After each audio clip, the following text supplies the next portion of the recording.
আসসালামু আলাইকুম বন্ধুরা, কেমন আছেন সবাই? আশা করি ভালো আছেন। আজকে আমি আপনাদের সামনে বর্তমানে যে সেন্সাস 2027 ভারতবর্ষে জনগণনা শুরু হয়েছে, সেটা অনলাইনে হচ্ছে। প্রথমে গুগল বা যে কোনো একটা যে কোনো ব্রাউজারে গিয়ে সার্চ করে নিব সেন্সাস 2027। এবারে সার্চ করার পরে দেখাবে স্টেট সিলেক্ট করতে বলবে। স্টেট সিলেক্ট করে নেব আমরা ওয়েস্ট বেঙ্গল। তারপরে এখানে হেড অফ দ্য ফ্যামিলির নাম দিতে হবে। ক্লিক করলাম, মানে এখানে ক্লিক করলে আমরা দেখে নিতে পারবো যে আমাদেরকে বলে দিচ্ছে যে এইটা হেড অফ ফ্যামিলির যে নামটা রয়েছে সেই নামটা এখনই সঠিকভাবে দিতে হবে, পরবর্তীতে আর একে চেঞ্জ করা যাবে না। তাই যেখানে আপনি ফর্ম ফিল আপ করছেন, যদি নিজে করেন তাহলে ভালো, যদি না করতে পারেন তাহলে যেখানে করবেন যেন সে এই সম্পর্কে ভালো জানে, তাহলে তার কাছে গিয়ে করবেন। এটা পরবর্তীতে আর চেঞ্জ করা যাবে না। তারপরে আপনাকে দিতে হবে হেড অফ দ্য ফ্যামিলির নাম। যদি মহিলা হয় তাহলে মহিলার নাম, ফ্যামিলিতে যে প্রধান আছে তার নাম। এখানে যেহেতু আমি এটা আমারটাই করছি, তার জন্য আমার ডিটেলস দিয়ে করছি, আপনারা মিলিয়ে নেবেন। আর একটা জিনিস, মানে মোবাইল নম্বর, একটা মোবাইল নম্বরে একটাই ফ্যামিলিতে করা যাবে, একটা নম্বর দিয়ে একাধিক ফ্যামিলি করা যাবে না, এটা মনে রাখবেন। এখানে গেট ওটিপি করে ওটিপিটা নিয়ে বসিয়ে দিতে হবে। ল্যাঙ্গুয়েজে গিয়ে আপনি নিজের ভাষাটা পছন্দ মতো নিয়ে নিতে পারেন, আমি বাংলায় রাখলাম। তারপরে আবার ক্যাপচা দিয়ে ভেরিফাই ওটিপি করতে হবে। ভেরিফাই ওটিপি করার পরে দেখতে পাবেন যে আপনার একটা পুরো একদম পোর্টাল খুলে যাচ্ছে। প্রথমে রাজ্যের নাম, তারপরে জেলার নাম, তারপর পিনকোড দিয়ে, তো রাজ্য দিয়ে দিলাম, তারপর পিনকোড 733215। তারপরে এখানে সার্চ করতে বলছে, মানে কাছাকাছি কোনো জায়গার নাম সার্চ করতে বলছে। তো আমার মানে বাড়ির ঠিকানা বা বাড়ির নাম যেটা পুরোটা ম্যাপে দেওয়া রয়েছে, ড্রিম হাউস বাই আঞ্জার, তাহলে আমি সেটা দিয়ে সার্চ করছি। আমার একদম বাড়ির উপরেই মানে যে টিক চিহ্নটা পড়বে সেটা একদম সরাসরি আমার বাড়িতেই পড়ে যাবে। তো যাদের বাড়ির আশেপাশে এরকম কোনো মানে ম্যাপে নাম দেওয়া নেই, তারা কাছাকাছি কোনো জিনিসে যেগুলো পপুলার জিনিস সেগুলো নাম দিয়ে সার্চ করে নেবেন। এই দেখেন সরাসরি আমার নাম চলে আসছে এখানে। আমি এখানে ক্লিক করলাম, সরাসরি একদম আমার বাড়ির উপরে গিয়ে পড়বে। এটাকে একটু বড় করলে বা জুম আউট করলে দেখা যাবে, দেখেন জুম ইন জুম আউট করা যাবে কন্ট্রোল এবং মাউসের চাকা ঘুরিয়ে। একদম আমার বাড়ির উপরে পুরোটাই। এটা হচ্ছে আমাদের রাস্তাটা, এখানে একটা বাড়ি আছে আর তারপরে আমাদের বাড়ি। টোটালি এখানে 3টা বাড়ি দেখা যাচ্ছে, তার মধ্যে মিডিলের বাড়িটাই আমার বাড়ি। যেখানে ক্রস মার্ক হচ্ছে সেখানে গিয়ে রাখতে হবে, বাড়ির উপরে ক্রস মার্ক হলে রাখবেন। কনফার্ম করলাম, তারপর সেভ করুন এবং পরবর্তী পর্যায়ে গিয়ে যান। ইয়েস, হ্যাঁ করলাম।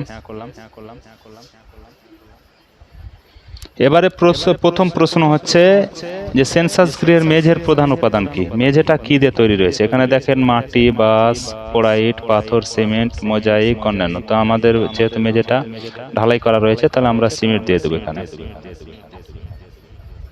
তারপরে গৃহের মানে বাড়ির দেওয়াল কিসের, এখন সবগুলো দেওয়া রয়েছে, তো যার যেটা হবে সেটা দিয়ে করে নেবেন, একটু পড়ে করে নেবেন। আমাদের যেহেতু দেওয়াল রয়েছে ইটের, তার জন্য ইট দিয়ে দিলাম। তারপর বলছে ছাদের প্রধান উপাদান কি, ছাদটা কিসের রয়েছে। উপরে যেহেতু মানে টিন দেওয়া রয়েছে, সিমেন্টের টিনগুলো। এবারে এখানে দেখাচ্ছে যে আপনার অবস্থান কেমন, ভালো, বাসযোগ্য বা ক্ষতিগ্রস্ত, তাহলে বাসযোগ্য দিই। তারপরে এস করে আগে বাড়তে হবে। পরিবারে মোট বসবাসকারী কয়জন রয়েছে, প্রধানের নাম উপরে দেখাচ্ছে, এবার নিজের মানে লোকাল ভাষায় লিখে দেবেন এখানে। পরিবারের প্রধানকে, এবার হচ্ছে আপনার তফসিলি জাতি কিনা, তো আমাদের কিছু নাই, অন্যান্য ডাইরেক্ট। মালিক নিজের কিনা, বাড়িটা নিজের কিনা। ঘরের সংখ্যা কত, বসবাসযোগ্য ঘরের সংখ্যা কত, একটি। যার যেটা রয়েছে সেটা বসাবেন। আমাদের যেহেতু একটি, আমি একটি বসালাম। ওখানে ক্লিক করলে দেখিয়ে দেবে, দেখেন যে এখানে কিসের কথা বলা হয়েছে। রান্নাঘর, স্নানঘর, পায়খানা, ভাড়ার ঘর, এগুলো বাদ দিয়ে যেটা বসবাস করছেন থাকছেন সেটার কথা বলছে, তাহলে একটি বসালাম। পরিবারে বসবাসকারী বিবাহিত দম্পতির সংখ্যা কয়টি, মানে এখানে যে পরিবার আছে বিয়ে করা স্বামী স্ত্রী কয়জন রয়েছে, তাহলে একজনই, মানে একটা দম্পতি, একটা দম্পতি। তারপর সেভ করে আগে বাড়তে হবে। এবার পানীয় জলের উৎস, যার যেটা রয়েছে সেটা বসাবেন। আমরা যেহেতু টিউবওয়েলের জল খাচ্ছি, টিউবওয়েল বসালাম। পানীয় জলের উৎসটি কোথায়, মানে বাড়ির কাছাকাছি নাকি দূরে, না কত দূরে আছে সেটা বসাতে হবে। আলোর উৎস কি, বিদ্যুৎ। শৌচালয়ের উপলব্ধতা আছে না নেই, আছে। এবার কেমন আছে সেটাও এখানে উল্লেখ করতে হবে। এটা কি যৌথ পরিবারের জন্য না সিঙ্গেল পরিবারের জন্য। এবার শৌচালয়ের ধরন কেমন, এগুলো সবগুলো নিজে নিজে দেখেই করতে হবে, মানে সবার ক্ষেত্রে একরকম হবে না, তার জন্য এটা নিজেদের করে করতে হবে। আর যেহেতু এটা একাধিক উত্তর দেওয়া যাবে না, যেটা সঠিক মনে হবে আপনার সেখানে ক্লিক করবেন। বর্জ্য জলের নিকাশি কার সাথে যুক্ত রয়েছে, ঢাকা আছে, নর্মদা আছে, নেই, আমাদের কিছু নেই এদিকে। গ্রামে আর কি থাকবে এগুলো। বাড়ির চৌহদের মধ্যে সিনারি ব্যবস্থা আছে কিনা, হ্যাঁ আছে, কিন্তু ঘর আছে না নাই, বা ছাদ আছে না, খোলা জায়গায় উপর খোলা ঘেরা আছে কিন্তু উপর খোলা। এবার এলপিজি গ্যাস কানেকশন রয়েছে না নাই, যাদের আছে তারা দিবেন আছে, যাদের নেই তারা দিবেন যে নেই। কিন্তু এখানে ভালোভাবে দেখে দিবেন যে গ্যাস থাকা সত্ত্বেও বাড়ির ভিতরে রান্না করছেন না কিচেনে রান্না করছেন, এটা দেখে নেবেন। তারপর প্রধান জ্বালানি কি, যদি গ্যাস না থাকে তাহলে, বা যদি গ্যাস থাকে তার সাথে কি জ্বালাচ্ছেন সেটাও দিয়ে দিবেন এখানে। এখানে অনেকগুলো দেওয়া আছে, কাঠে জ্বালানি কাঠ, শস্যের পরিত্যক্ত অংশ, গুঁঠে, কয়লা, অনেক কিছুই আছে, যা যেটা মানে প্রযোজ্য সেটাই দিবেন। আমরা পুরোপুরি গ্যাসের উপরে নির্ভরশীল, তার রান্নার গ্যাস দিয়ে দিলাম এখানে।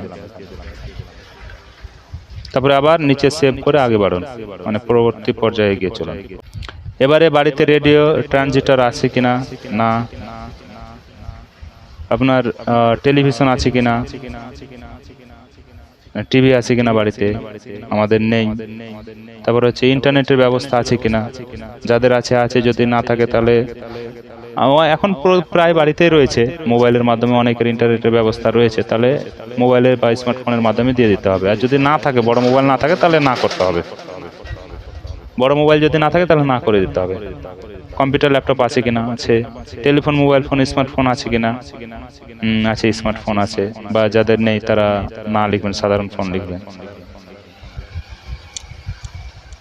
এবার তারপরে প্রশ্ন বলছে সাইকেল, স্কুটার, মোটরসাইকেল আছে কিনা, আছে সাইকেল, যদি সাইকেল থাকে সাইকেল, যদি দুটোই থাকে সাইকেল মোটরসাইকেল থাকে তাহলে মোটরসাইকেল। চার চাকা আছে কিনা, নেই। প্রধান খাদ্য কি আমাদের, তাহলে মাছে ভাতে বাঙালি, ভাতই খায় বেশি, তার জন্য ধানজাত দ্রব্য দিলাম। এবার এখানে সেভ করুন এবং পরবর্তী স্টেপে আগে চলুন। হ্যাঁ করে এখানে রিভিউ করাচ্ছে, রিভিউটা দেখে নেন। যদি আপনার ভুল মনে হয় তাহলে এখান থেকে আপনি আবার ব্যাকে গিয়ে ঠিক করতে পারবেন। পুরোটাই ভালোভাবে দেখার পরে সাবমিট করবেন, মানে ড্রাফটে সেভ করা যাবে, তারপরে সাবমিট করে দেবেন। তাই একবার মিলিয়ে নেওয়া যাক। সবকিছু ঠিকঠাক থাকলে ড্রাফট হিসেবে সেভ করবেন। এবার যদি বলেন যে না ভুল আছে, তাহলে তথ্য পরিবর্তনের জন্য ফিরে যেতে হবে, মানে ব্যাকে যেতে হবে। ড্রাফট সেভ করার পরে এখানে দেখাচ্ছে 15 তারিখ পর্যন্ত এটা রাখা যাবে। এবার যদি আপনার মনে হয় যে না সবকিছু ঠিক আছে, তাহলে নিশ্চিত ক্লিক করে দেন, সাবমিট করে দেন। হ্যাঁ, তাহলে একটা নম্বর দিয়ে দেবে, এই নম্বরটাই যত্নে রাখুন, যখন আসবে চেক করার জন্য ওই সময় এই নাম্বারটা দিয়ে আপনার সবকিছু ডিটেলস দেখে নেবে এবং সাকসেসফুলি সাবমিট করে দেবে। তো এই ছিল মানে জনগণনার ফর্ম পূরণের পুরোপুরি নিয়ম। যারা করতে চাইছেন যোগাযোগ করুন, 15 তারিখ পর্যন্ত লাস্ট ডেট রয়েছে।